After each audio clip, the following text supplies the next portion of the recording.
Welcome to week 4, Web 2.0 Foundations. This is Mr. S here with the weekly overview and a few things to point out this week for sure.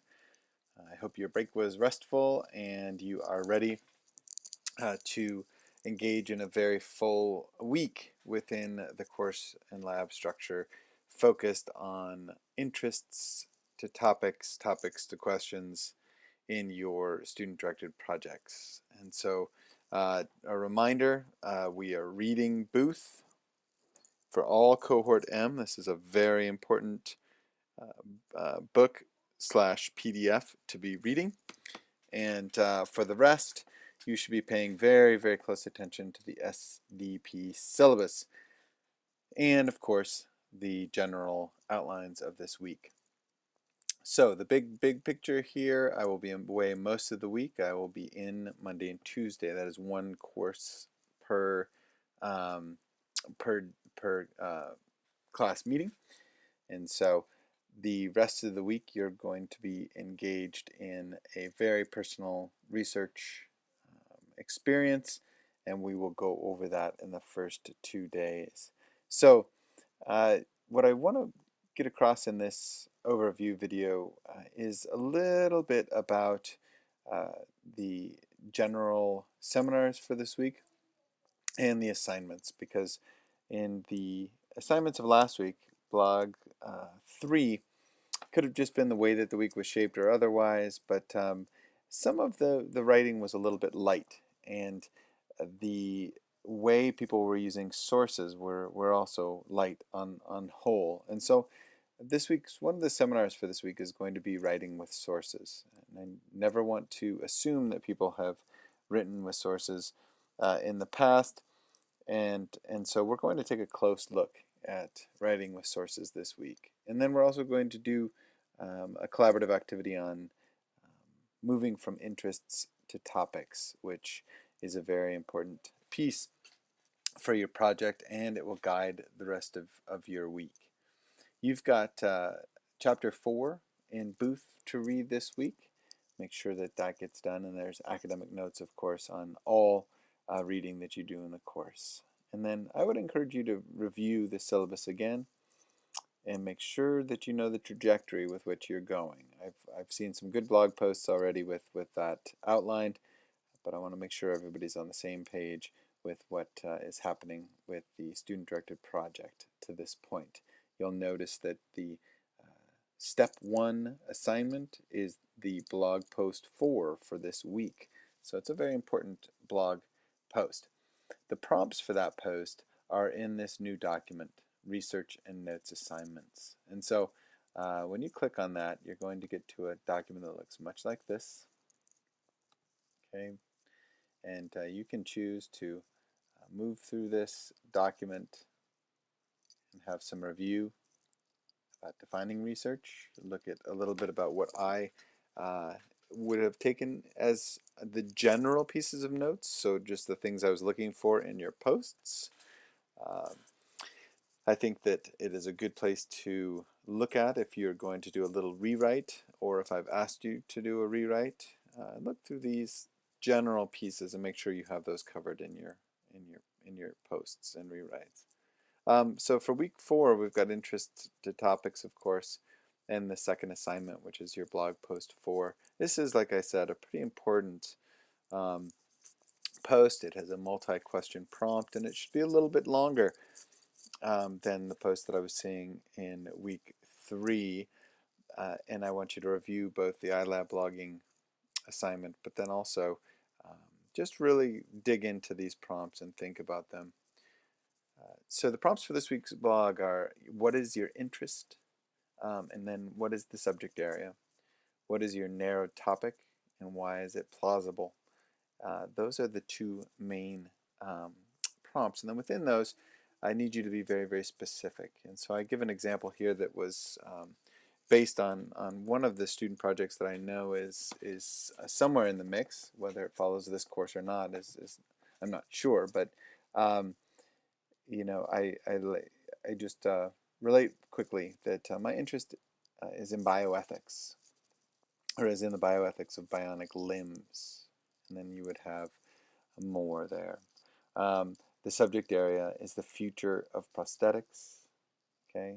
Or it might be my interest is in the barriers to global service and leadership in Maine teen communities.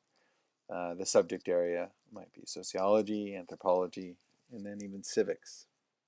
And so after you write that basic out, you of course would make sure that you gave detailed descriptions of what your interests were in the subject area. That's just the start of something that I've written down. The second prompt, what is your narrow topic and why is it plausible, follows some very, very specific guidelines. You would identify the parts of your topic. You want to trace the history and changes of your topic, identify categories that might be present in your topic, and then determine its value. So this is going to be your first major piece of research in and of itself. If you are interested in a topic and pursuing this topic for your student-directed project, you need to seriously dig into this on the interwebs, and any kind of material that we might have in the library, certainly the different library databases, and the different tools that I've given you in the research module here, and start to answer these questions. And so the examples that I've given for the bioethics question that I outlined earlier would be the history of prosthetics is relatively old. You would give dates, just then some more analysis, about whether it's from a Paleolithic time, Neolithic time, to the peg legs of pirates. One of the great things is that I don't know for sure. You're going to be doing this research and giving citation with these pieces that you're producing. And then you might continue that the history is new in the fields of science, however.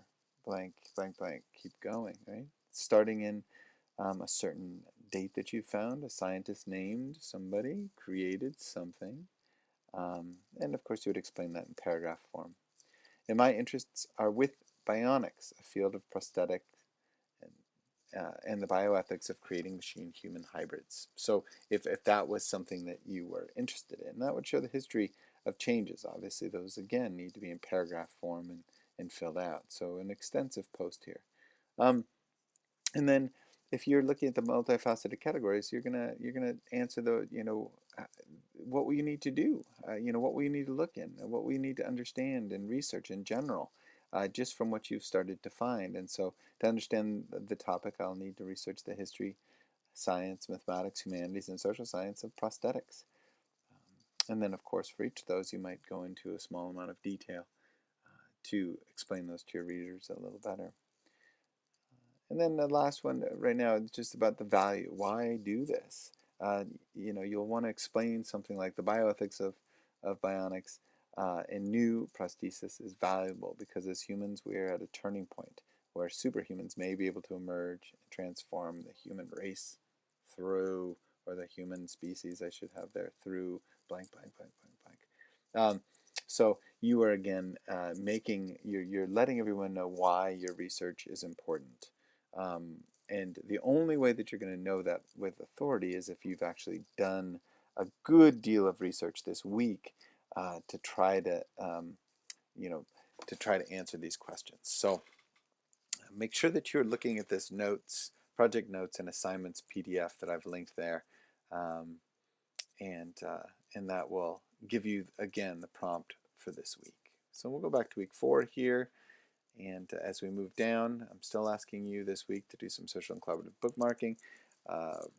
Use every single one of those bookmarks as a chance to annotate the research that you're otherwise doing to answer your blog post. Your blog post is a research journal this week. It is not something that is light or that is talking about your opinions in loose. This is your first chance to show me that you're delving into the research in the field, following your interest in making it into a topic. And so very, very important post for this week. And again, social and collaborative bookmarking assignment allows you to find, validate, and tag sources on the web, making them valuable to you down the road. So ask some questions in the Q&A forum for sure, and then some other things I'll let you read there just about where you are within the class, making sure that you are recognizing the important pieces of the course, and then a little bit more on the research tools that we now are using within our PLE and our PLN. So again, the different research tools that we're using, and then my argument for why they may be important. So that should answer some of the so whats about how we're using these tools and why. I would love for you to add to those. Just let me know. Put those in the question and answer forum or discussion, and we'll add to those. Okay, so again, this is a big week. There's going to be a lot of independent research.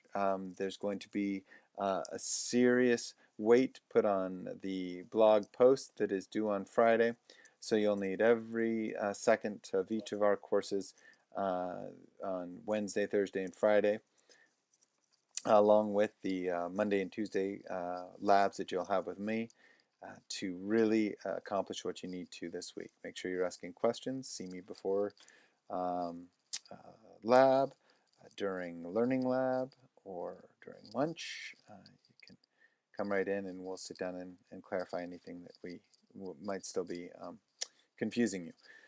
You'll also notice that there is as you've read in Booth, there's a section for groups. If you're interested in being in a research group, please take a look at this application process, go through it yourself, and then with anyone you might want to bring into the group, go ahead and go over this with them as well outside of the lab time, and answer these general questions in a reply here. Okay, I've also given kind of a trimmed version of the Craft of Research of Booth's Writing in Groups section, and so these questions are here to really dig into why you want to be in a group and if it would work for you. I really hope that some people might be interested in this process, and if you are, I need your full attention to this because I won't approve any groups unless you've gone through this application process.